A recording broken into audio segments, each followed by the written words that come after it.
Isang mapagpalang araw sa ating lahat. Tayo po'y muling magbabalik sa pag-aaral ng salita ng Panginoon at tayo ay nasa 17 kabanata ng unang aklat ng Samuel, kung saan ang laban ay hindi sa laki ng kalaban kundi sa laki ng Diyos, no?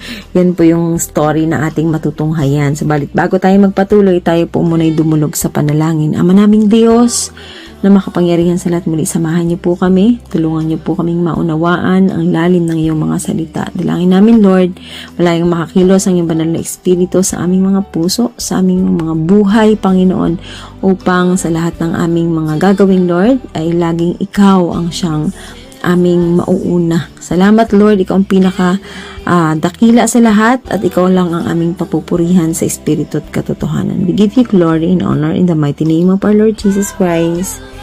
Amen. Verse 1. Nagsama-sama ang mga hukbong Filisteo sa Soko na sakop ng Juda upang lusubin ang Israel. Nagkampo sila Ephis Damim na nasa pagitan ng Soko at Azekah. Si Saul naman at ang mga Israelita ay nagkampo sa may libis ng Ela at doon naghanda sila ng pakikipaglaban sa mga Filisteo. Magkaharap ang dalawang pangkat, ang mga Filisteo nasa isang burol at nasa kabila naman ang mga Israelita. Isang libis ang nakapagitan sa kanila. Isang pangunahing mandirigma ang lumabas mula sa kampo ng mga Filisteo. Ang pangalan niya ay Gulayat at siya'y mula sa lungsod ng Gat. Ang kanyang taas ay halos 3 metro. Hinamon niya ang mga Israelita na makipaglaban sa kanya. Tanso ang kanyang helmet, gayon din ang kanyang kasuotang pangdigma ay tumitimbang ng 57 kilo. Tanso rin ang nakabalot sa kanyang binti at hita, pati ang tabak na nakasakbat sa kanyang balikat. Ang hawakan ng sibat niya ay napakalaki at ang bakal naman at tulis nito ay tumitimbang ng 20 libra. Nasa unahan niya ang tagadala ng kanyang kalasag. Sumigaw si Gulayat sa mga Israelita, "Bakit nakahanay kayong lahat diyan para lumaban? Ako'y isang Filisteo at kayo na may mga alipin ni Saul. Pumili na lang kayo ng ilalaban sa akin. Kapag ako'y natalo, alipinin niyo kaming lahat. Ngunit kapag siya naman ang natalo, kayo ang aalipinin namin. Hinahamon ko ngayon ang hukbo ng Israel. Pumili kayo ng ilalaban ninyo sa akin." Nang marinig ito ni Saul at ng mga Israelita, nang hina ang kanilang loob at sila'y natakot. Ayan, dito makikita natin, no, lumabas si Gulayat, isang higante mula sa Filistea, siya isang Filisteo, at hinamon ang Israel. So araw-araw siyang nananakot, no? Pero walang lumalaban sa kanya. So natakot maging si Haring Saul.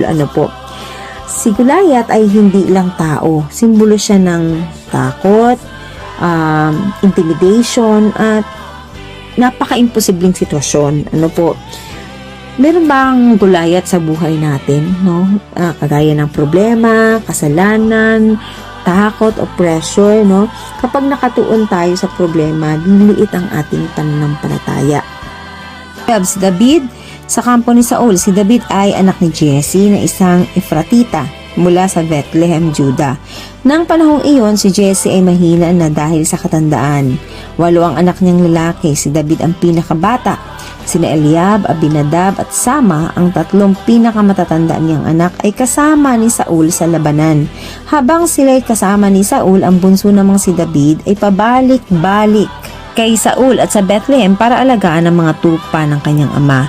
Sa loob ng 40 araw, umaga't hapong hinahamon ni Gulayat ang mga Israelita. Isang araw, inutusan ni Jesse si David, "Anak, dalhin mo agad itong 5 salop na sinangag na trigo at 10 tinapay sa iyong mga kapatid na nasa kampo.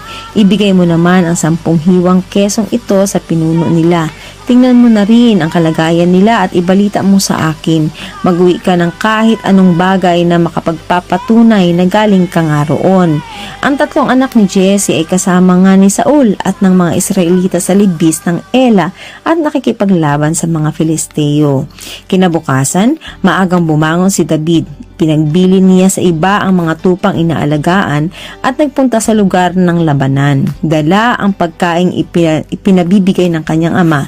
Nang dumating siya sa kampo, palusob na ang buong hukbo at isinisigaw ang kanilang sigaw pandigma. Nagharap na ang mga pangkat ng Israelita at ng mga Filisteo. Iniwan ni David sa tagapag-ingat ng kagamitan ng kanyang dala at tumuloy siya sa lugar ng labanan upang kumustahin ang kanyang mga kapatid. Samantalang sila'y nag-uusap, tumayo na naman si Goliath sa unahan ng mga Filisteo at muling hinamon ang mga Israelita. Narinig ito ni David. Nang makita si Goliath, ang mga Israelita ay nagtakbuhan dahil sa matinding takot. Sinabi nila, "Tingnan ninyo siya. Pakinggan ninyo ang kanyang hamon sa Israel. Sino mang makapatay sa kanya ay gagantipalaan ng hari, bibigyan ng kayamanan, ipapakasal sa prinsesa at ang buong sambahayan ng kanyang ama ay hindi na pagbabayarin pa ng buwis." Tinanong ni David sa mga katabi niya ano raw ang gantimpala sa sino mang makakapatay sa Filisteyong iyan at sa makakapaalis sa kahihiyan sa Israel. At sino ba ang paganong ito na humahamon sa hukbo ng Diyos na buhay? Tulad ng narinig mo, ganun ang gagawin ng hari sa makakapatay sa Filisteyong iyan, sagot ng mga kausap niya. Narinig ni Eliab, ang panganay na kapatid ni David, ang pakikipag-usap niya sa mga kawal. Nagalit ito kay David at sinabi, "Anong ginagawa mo rito? At kanino mo iniwan ang iilang tupa na pinapaalagaan sa'yo?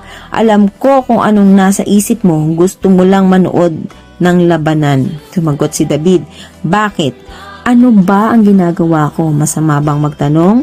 Tinalikuran niya si Eliab at nagtanong sa iba, ngunit ganun din ang sagot sa kanya.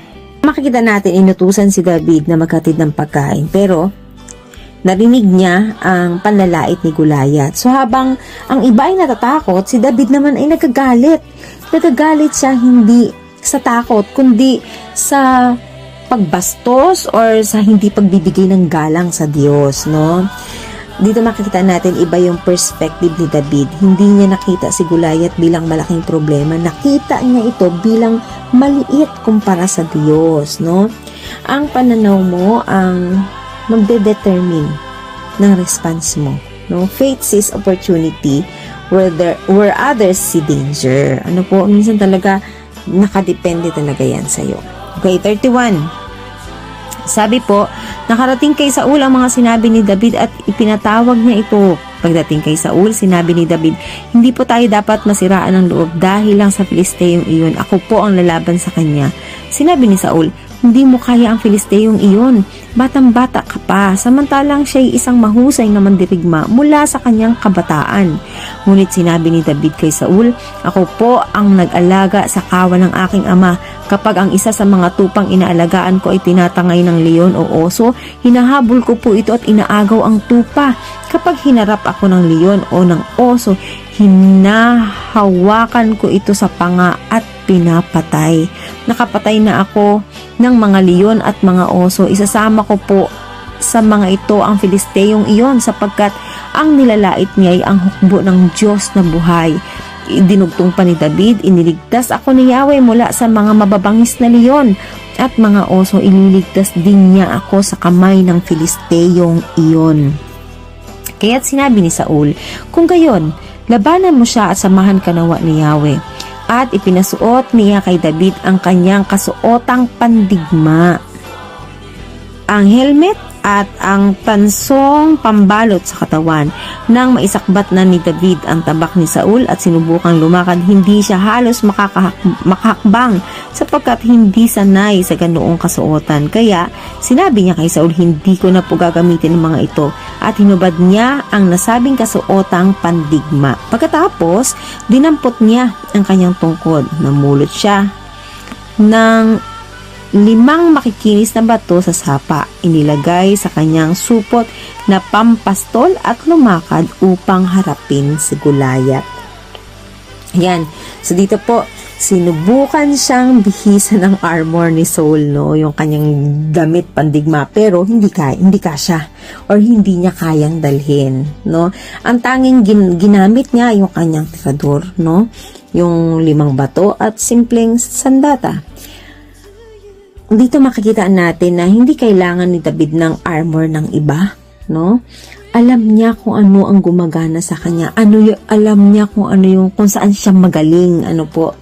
Naalala niya ang kanyang testimonya, no? Yung leon at ang oso na natalo niya sa tulong ng Diyos. Ayan. So, napakagandang ilustrasyon at napakaganda po ng mensahe nito, no? Hindi natin kailangan gayahin yung ginagawa ng iba sa paglilingkod, no? Kasi lahat tayo may uniqueness, no? Lahat tayo may sarili na tayong sandata kung paano tayo magiging effective or epektibo sa ating mga dampanin sa gawain ng Panginoon. Kaya wag natin gagayahin ng iba, gamitin natin kung ano yung ibinigay sa atin ng Diyos. Ang nakaraan nating tagumpay ay paghahanda sa susunod nating laban. 41. Si Goliath naman ay lumakad ding papalapit kay David sa hulihan ng tagadala ng kanyang panangga. Nang makita niyang si David ay isa lamang kabataang may maamong itsura, nilahit niya ito. Pakot siyang tinanong, anong akala mo sa akin? Aso ba ang lalabanan mo at may dalakang patpat? At si David ay sinumpa ng Filisteo sa pangalan ng kanyang Diyos. Sinabi pa niya, halika nga rito at nang maipakain ko ang bangkay mo sa mga ibon at mga hayop. Sumagot si David, ang dala mo'y tabak, sibat at pantusok, ngunit lalabanan kita sa pangalan ni Yahweh, ang makapangyarihang Diyos ng Israel na iyong hinahamak. Ngayong araw na ito'y ibibigay ka ni Yahweh sa aking mga kamay, papabagsakin kita at pupugutin ko ang ulo mo at ipapakain ko sa mga ibon at sa mga mababangis na hayop ang mga bangkay ng mga kawal ng hukbong Filisteo. Sa gayon, malalaman ng buong daigdig na may Diyos sa Israel at makikita ng lahat ng narito na pagligtas si Yahweh kahit walang tabak at sibat. Kay Yahweh ang labanang ito at ibinigay na niya kayo sa aming mga kamay. Ang ganda ng deklarasyon ni David, ano po. Dito makikita natin, sabi niya, ikaw ay lumalapit sa akin na may tabak, ngunit ako'y lumalapit sa iyo sa pangalan ng Panginoon. Makikita natin na si David po hindi siya umaasa sa sandata, kundi umaasa siya sa pangalan ng Panginoon. Ang laban ay hindi pisikal, kundi spiritual, no? Ang tunay na mananampalataya, no, ay humuhugot ng lakas, hindi sa kakayanan niya, kundi sa presensya ng Panginoon. Speak faith before you see victory.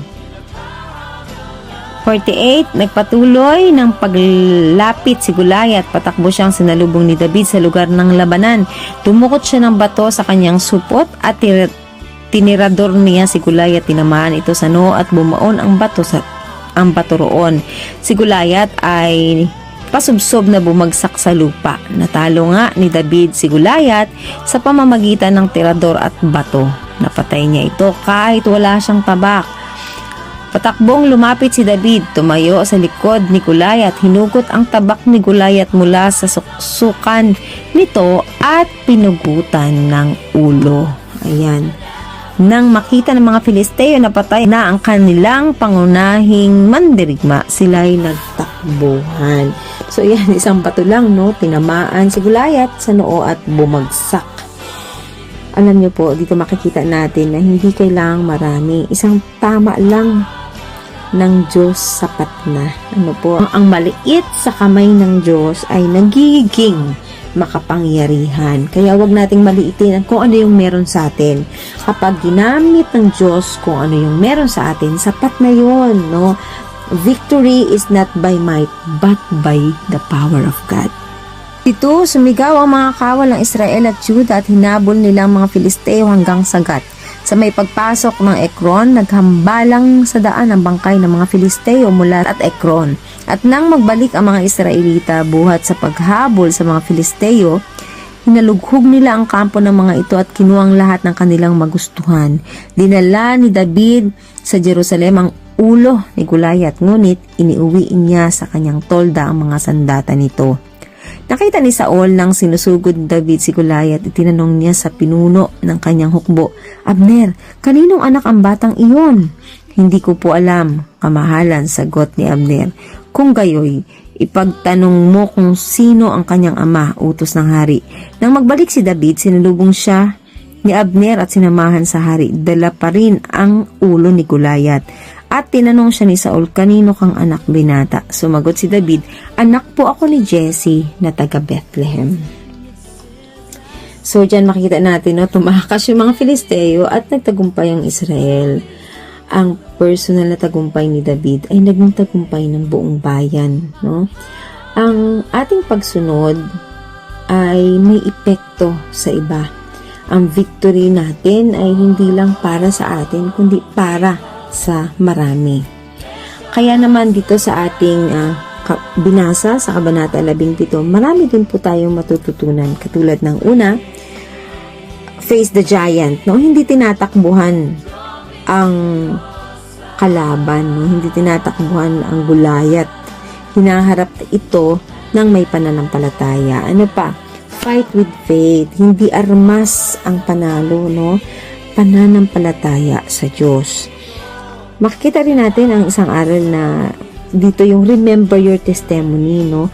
Ang ginawa ng Diyos noon ay patunay ng gagawin niya ngayon. And lastly, focus on God, not the giant. Mas malaki ang Diyos kaysa sa ating problema.